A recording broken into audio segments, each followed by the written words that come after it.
Un saludo a todos nuestros usuarios de Asamblea Visible. Hoy nos encontramos con el abogado y doctor en Derecho, el profesor Jesús María Casal, quien ahora representa el rol de vicepresidente del Instituto de Estudios Parlamentarios Fermín Toro. La idea es conversar un poco con él sobre cuál es el alcance y los objetivos y metas del instituto, y que todos nuestros usuarios tengan la oportunidad de acercarse a esta iniciativa parlamentaria que está en Venezuela y que ayuda al conocimiento legislativo.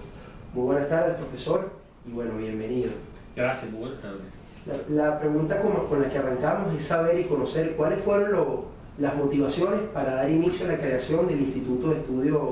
Parlamentarios Fermín Toro. Sí, yo diría que los objetivos fundamentales están relacionados con la importancia de que en la Venezuela de hoy,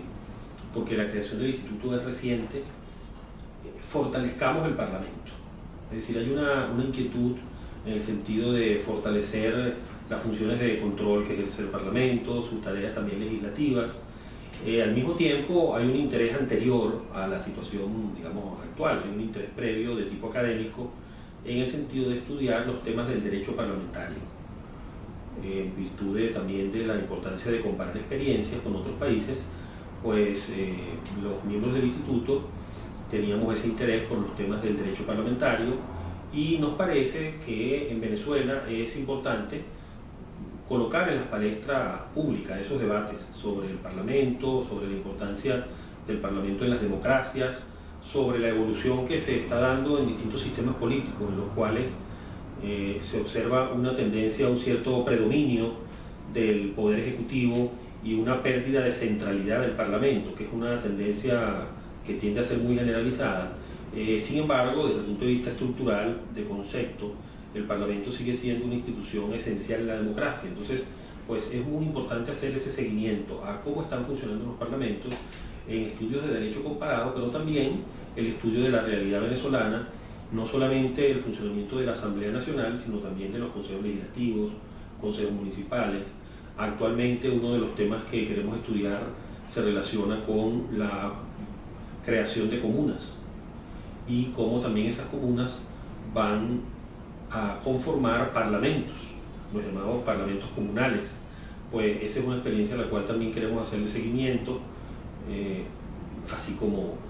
lo indicaba también respecto de la Asamblea Nacional, los consejos legislativos, consejos municipales.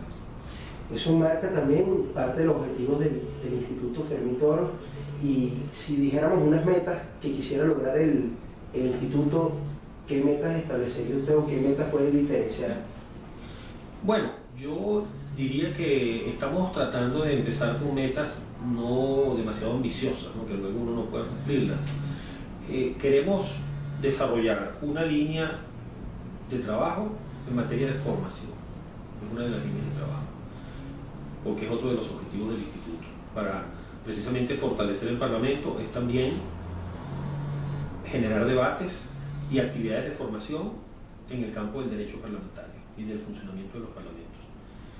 En relación con esa línea de trabajo sobre cursos de formación, uno de los cursos que ya está preparado, pero falta ofrecerlo, se relaciona con la técnica legislativa, en materia de técnica legislativa y en el contexto de un Estado federal. La importancia de respetar la distribución de competencias en materia legislativa en el Estado federal, y luego ya los elementos específicos de técnica legislativa. Luego, en la línea más de investigación, queremos justamente, como antes comentaba, hacer ese seguimiento a la formación de las comunas, con todos los elementos de tensión, ¿no?, que se plantean en el propio concepto del Estado comunal, como está dibujado en las leyes del poder popular, con una serie de elementos allí que nos parecen preocupantes desde el punto de vista de principios democráticos, pero al mismo tiempo pueden estarse desarrollando allí fenómenos de empoderamiento en las comunidades, formas de participación, formas de inclusión. Todos esos aspectos deben ser estudiados, y es interesante hacer un seguimiento a cómo se están constituyendo las comunas, y luego cómo entran en funcionamiento allí también los parlamentos comunales, y los conflictos que se pueda suscitar con facultades de legislación de los consejos municipales. Esa es una de las líneas de trabajo referidas a la investigación. Y también otra línea de trabajo del instituto tiene que ver con incidencia en políticas públicas, en la elaboración de leyes, es tal vez esta la que menos se ha trabajado, menos se ha precisado en cuanto a la elaboración de un proyecto de ley que nazca del instituto y que luego se haya conversado con los propios actores políticos para que eso pueda desembocar en la Asamblea Nacional. Es un tema que está por definirse también, las estrategias de articular a actores diversos y poder incidir de alguna manera en el contenido de textos legislativos. Lo que hasta ahora tenemos visualizado pues, es la elaboración de algunas opiniones sobre proyectos de leyes que estén en discusión para someterlos a consideración de los actores. En esa línea, le pregunto, ¿desarrolla el instituto talleres, cursos, diplomados, publicaciones? Bueno, sí, en relación con los cursos, ya hemos realizado algunos cursos. Una vez que se dictó la nueva Ley Orgánica del Trabajo, organizamos un taller sobre la nueva Ley Orgánica del Trabajo. Recientemente organizamos un evento sobre perspectivas institucionales en Venezuela para el 2013, planteando precisamente algunas preguntas desde el punto de vista constitucional, desde el punto de vista del trabajo de la Asamblea Nacional, de los escenarios políticos que se vislumbran como más probables. Este evento ya se realizó, así como se realizó también un curso sobre las implicaciones para Venezuela del segundo mandato de Obama, presidente Obama de los Estados Unidos, y están por realizarse otros dos cursos, o más bien foros, uno referido al proceso de paz en Colombia y el otro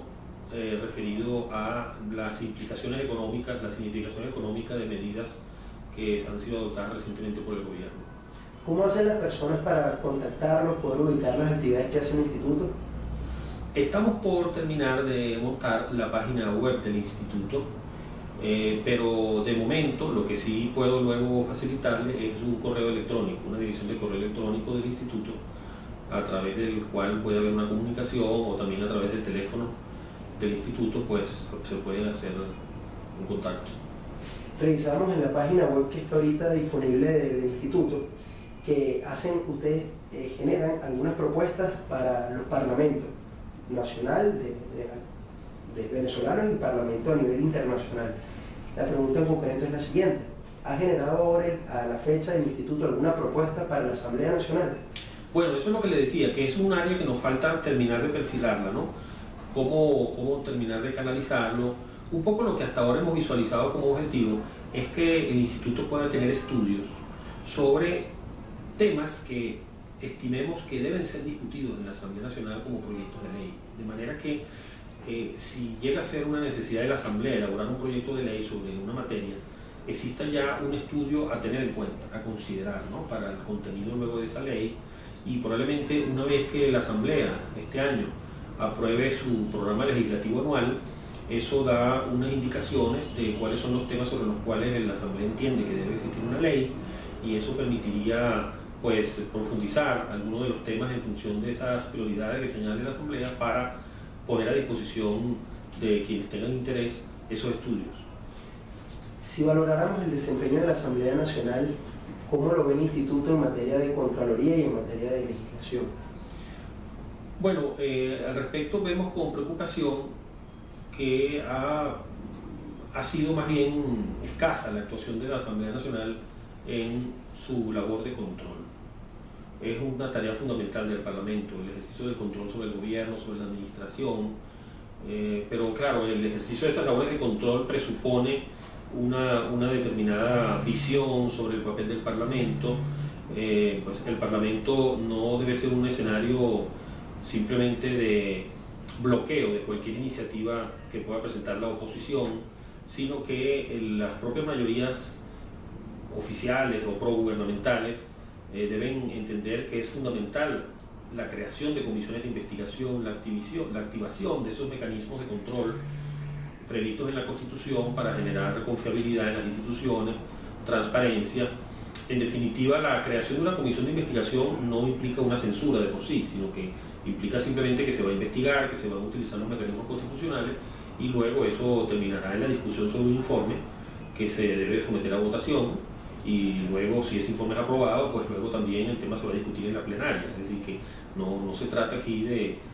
que se va a imponer una determinada conclusión porque se cree una comisión de investigación, pero crear comisiones de investigación implica demostrar que hay una disposición a que se conozcan los problemas que pueden haber sido denunciados por sectores de la comunidad, que se conozcan las causas de situaciones que afectan el funcionamiento de los servicios públicos, el acceso a bienes y servicios, el manejo adecuado de los fondos públicos. Por eso nos parece que es fundamental rescatar esa tarea de control de la Asamblea Nacional, y las tareas de legislación, pues nos parece que también se ha visto bastante menoscabada, ¿no?, en los últimos años a través de figuras como la ley habilitante, la amplitud que tuvo la última ley habilitante, por ceñirnos solo a esa amplitud que tuvo la ley habilitante, afectó el campo de acción de la Asamblea Nacional. Realmente es una ley habilitante que fue muy genérica, pues realmente con una enorme indeterminación que abarcaba diversidad de materias, y por eso es que pudimos ver que leyes esenciales dentro de una democracia, dentro de las relaciones socioeconómicas, como es la Ley Orgánica del Trabajo, no fue dictada por la Asamblea Nacional como era la idea originaria. La idea originaria era que la Ley del Trabajo fuera dictada por la Asamblea Nacional, por eso es que esa ley estuvo incluida en el programa legislativo anual del año 2011. Sin embargo, la Asamblea no aprobó esta ley, y en medio del camino luego se cruzó una decisión ejecutiva de que esa ley o esa reforma legal se hiciera mediante